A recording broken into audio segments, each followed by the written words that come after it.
दोस्तों, कैसे हैं आप सब। आज की हमारी कहानी है साजिश भाग 2। दोस्तों, अभी तक की कहानी में आपने देखा कि विमला जी के बड़े बेटे बहू अभी तक माता पिता नहीं बन पाए थे। बहू महक में कोई कमी नहीं थी और बेटा अपनी जांच करवाने को तैयार नहीं था। और अब उनके घर में उनकी छोटी बहू आ चुकी थी। आइए देखते हैं आगे क्या हुआ। कुछ दिनों के बाद छोटी बहू नीलम ने खुशखबरी दे दी। विमला देवी बहुत खुश थी कि अब उनके घर में भी नन्ना मुन्ना मेहमान आएगा। और थोड़े समय के बाद नीलम ने एक बेटे को जन्म दिया। घर में चारों ओर खुशियां ही खुशियां छा गई।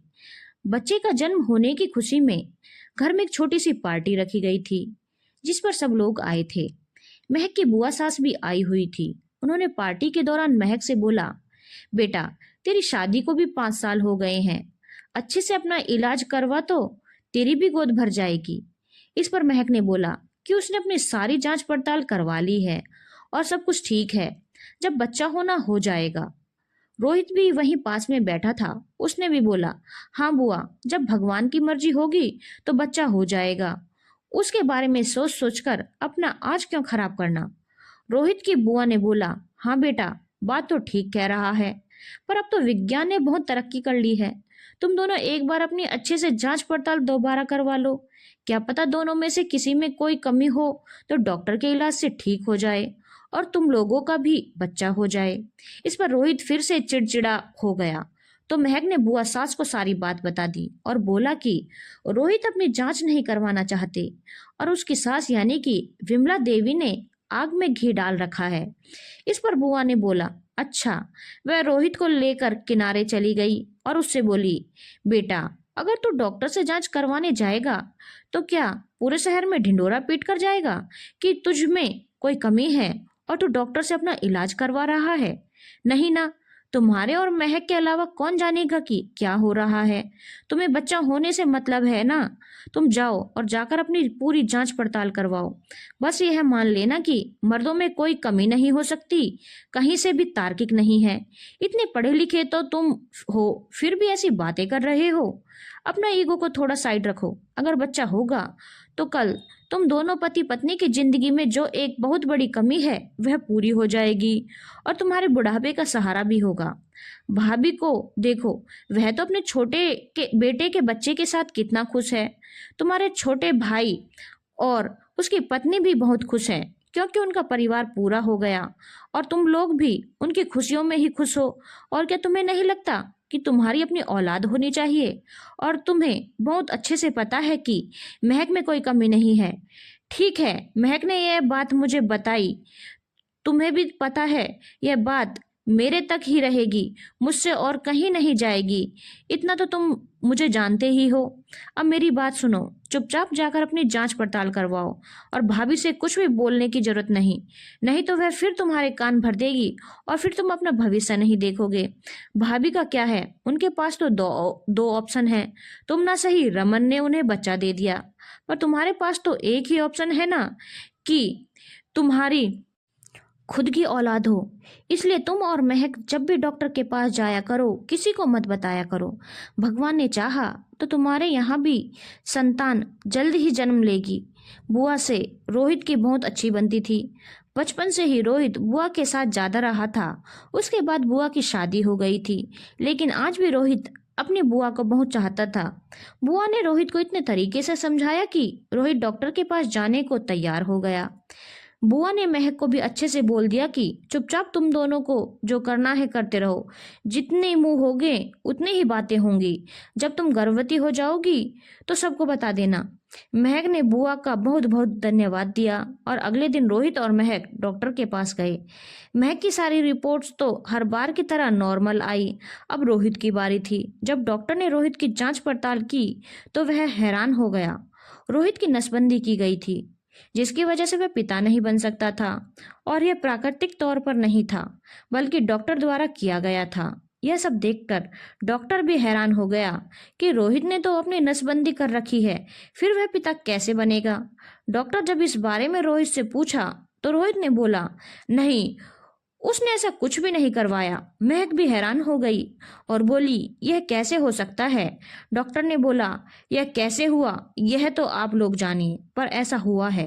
अब तो महक और रोहित की हालत खराब हो गई। महक ने डॉक्टर से पूछा, डॉक्टर साहब क्या इसका कोई इलाज नहीं है?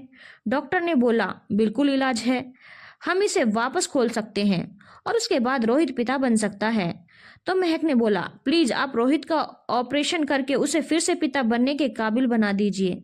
लेकिन महक और रोहित को कुछ भी समझ में नहीं आ रहा था और महक ने अपनी बुआ सास को फोन लगा दिया और बोला कि एक बहुत बड़ी बात पता चली है। बुआ सास ने बोला, तुम दोनों सीधा मेरे घर आ जाओ, यहीं बैठकर सारी बातें करेंगे। बुआ सास अपने घर में अकेली ही रहती थी क्योंकि उनके बेटे बहू दूसरे शहर में रहते थे।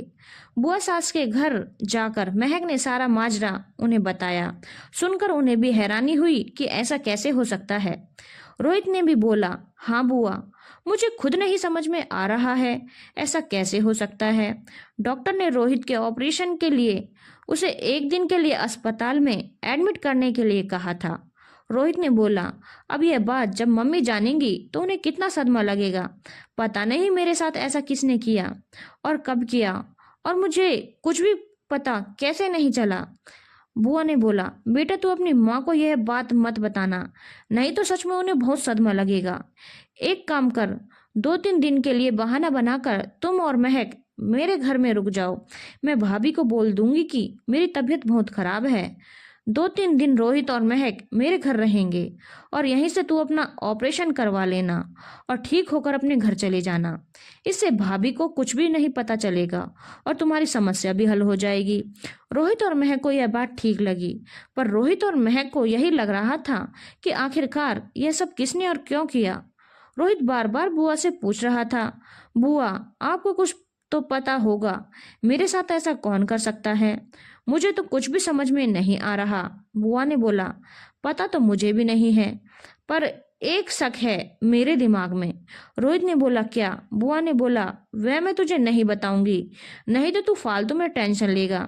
क्या पता यह सब सिर्फ मेरे दिमाग का फितूर हो, क्योंकि अभी मैं खुद उस बारे में कंफर्म नहीं हूं, तो मैं कैसे किसी के ऊपर इल्जाम लगा दूं। लेकिन अगर तू चाहता है कि सच में वह इंसान पकड़ा जाए जिसने तेरे साथ ऐसा किया है, तो बस जो बात आज तुझे पता चली है वह बात तू अपने और महक तक ही रखना, किसी को भी मत बताना। इतना विश्वास तुझे अपनी बुआ पर करना पड़ेगा और मैं जैसा जैसा बोलती हूँ वैसा वैसा तुम दोनों करते जाओ। रोहित और महक बुआ जी के बहुत करीब थे, तो उन्होंने उनकी बात मान ली। कुछ दिनों के बाद रोहित पूरी तरह से ठीक हो गया था। रोहित और महक अपने घर आ चुके थे। इस तरह से 3 महीने का वक्त गुजर चुका था और अब महक माँ बनने वाली थी। महक बहुत खुश थी और उसने यह बात अभी घर में किसी को नहीं बताई थी। महक ने फोन करके बुआ सास को सारी जानकारी दी और बोला कि वह अब घर में सबको बताने जा रही है कि वह माँ बनने वाली है। ठीक है, पर मैं भी वहीं आती हूँ, तब तू सबको बताना कि तू माँ बनने वाली है, ताकि मैं भी सबकी आंखों की खुशियां देख सकूं। थोड़ी देर के बाद बुआ सास महक के घर आ चुकी थी और महक और रोहित ने विमला देवी को बताया कि वे दोनों माता पिता बनने वाले हैं और बहुत खुश हैं। दोस्तों, यह कहानी अभी यहीं तक, जल्द ही इसका अगला भाग प्रकाशित कर दिया जाएगा। धन्यवाद दोस्तों। अगर आपको कहानी अच्छी लगी हो तो चैनल को लाइक, शेयर और सब्सक्राइब करना ना भूलें।